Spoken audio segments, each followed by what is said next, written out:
नमस्कार, राधे राधे। आशा करती हूँ कि आप सब लोग स्वस्थ होंगे और सुरक्षित होंगे।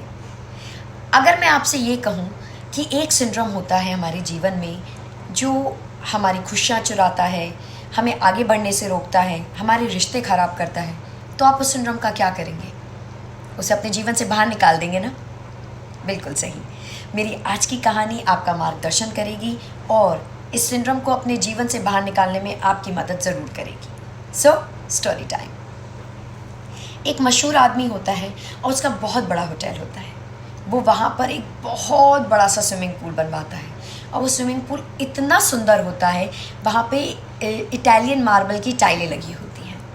अब जो मशहूर आदमी होता है वो अपने मिस्त्री को कहता है कि तू ना वहाँ पर एक टाइल को मत लगाना, मतलब मिसिंग टाइल कर देना। वो कहता है ठीक है। अब जैसे स्विमिंग पूल बनता है, उसकी तारीफ़ें इधर उधर होती हैं। अब लोग आकर देखना चाहते हैं। अब जैसे लोग होटल में आते हैं, स्विमिंग पूल देखते हैं और देखते हैं, इतनी बारीकी से देखते हैं उस स्विमिंग पूल को, टाइल्स को, कि वाह वाह कितना सुंदर स्विमिंग पूल है। और जैसे ही लोगों की नज़र उस मिसिंग टाइल पे जाती है, लोग वो सारी टाइलों को, हज़ारों टाइलों को भूलकर उसी मिसिंग टाइल की बातें करने लगते हैं। कुछ लोग कहते हैं कि भाई इतना सुंदर स्विमिंग पूल बनवाया, देखो वो एक टाइल मिस हो गई, यार ये ठीक नहीं हुआ। कुछ लोग तो ये कहते हैं कि भाई वो मिसिंग टाइल को ना प्लीज़ आप टाइल लगवा लो, नहीं तो कोई फ़ायदा नहीं है। अब कुछ लोगों को कोई और प्रॉब्लम्स होती हैं। बहरहाल सारे लोग जो भी आते हैं वो स्विमिंग पूल देखने के लिए, उन्हें आनंद नहीं मिलता है। मतलब इतना सुंदर स्विमिंग पूल आपके सामने है, लेकिन आपकी नज़र कहाँ गई?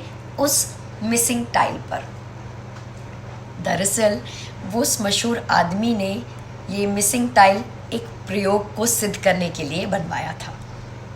अब वो प्रयोग क्या था कि जीवन में हमारी कितनी भी चीज़ें अच्छी हो रही हों, लेकिन हमारा ध्यान उन्हीं चीज़ों पे जाता है जो हमारे पास नहीं होती, है ना?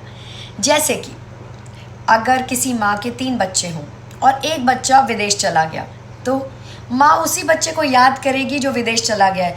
उन दोनों बच्चों को कुछ पूछेगी भी नहीं जो इतनी सेवा कर रहे हैं। या फिर हमारे दांत ले लीजिए, अगर एक दांत टूट जाए या एक दांत खराब हो जाए तो हमारी जीभ वहीं जाती है, मतलब जो चीज़ खराब है वहीं पे जाती है।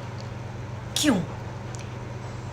इसी को लोगों ने कहा है मिसिंग टाइल सिंड्रोम, कि हमारी जो इच्छाएं होती हैं हमारे जीवन में जो पूरी नहीं हो पाती है, उसकी वजह से हम दुखी होते हैं तो उससे हम आगे नहीं बढ़ पाते हैं। वो चीज़ें हमें नहीं मिल पाती तो हमारे रिश्ते कड़वे हो जाते हैं और कहीं ना कहीं वो चीज़ें ना पूरी होने के कारणवश हम अपनी खुशियों को एक दायरा बना देते हैं कि यार वो चीज़ होगी तभी हम खुश होंगे, यार वो चीज़ तो हुई नहीं तो हम खुश कैसे हो जाएं। तो हमारी खुशियों का जो मापदंड होता है वो एक चीज़ सर्कल में बन जाता है कि यार ये नहीं हुआ तो हम खुश कैसे हो सकते हैं। लेकिन ये मिसिंग टाइल सिंड्रोम की वजह से ही हमारे दिमाग में ये चीज़ें होती हैं। अगर हम ऐसा करें कि उस चीज़ों से अपना ध्यान हटा दें तो हम खुशियाँ और अच्छे से इंजॉय कर सकते हैं। मॉरल ऑफ द स्टोरी यही है कि अगर हम अपनी खुशियों को, अपनी चीज़ों को अलग कर दें और जो चीज़ें हमारे पास में नहीं हैं उसके बारे में ना सोचकर सिर्फ जो हमारे जीवन में है उसको ज़्यादा देखें, तो हमारा जीवन ज़्यादा सुंदर बन पाएगा। मैंने इस कहानी से क्या सीखा? मैंने जब ये कहानी सुनी तो मैंने एक पन्ना लिया, उसको 2 हिस्सों में बांटा और एक जगह लिखा जो मेरे पास में है और एक जगह ये लिखा कि जो मैं चाहती हूँ। तो मैं हैरान हो गई कि मेरे पास में जो चीज़ें हैं जिनसे मैं खुश हूँ और जो मुझे खुशी देती हैं, उनकी लिस्ट काफ़ी लंबी थी और जो चीज़ मैं चाहती हूँ वो 1 या 2 या 3 ही थी।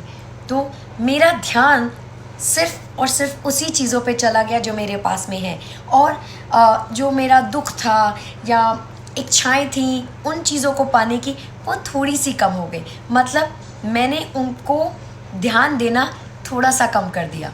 मैं ये नहीं कह रही हूँ कि आप उन अपनी इच्छाओं को या अपने आकांक्षाओं को कम कर दें, लेकिन जो आपके पास में है उसको चेरिश करें। आशा करती हूँ कि आपको ये कहानी अच्छी लगी होगी। अच्छी लगे तो ये कागज़ मोड़ने वाली चीज़ आप ज़रूर करें। मुझे इस चीज़ से बहुत ज़्यादा क्लैरिटी मिली, आशा करती हूँ कि आपको भी मिलेगी। धन्यवाद। जय हिंद।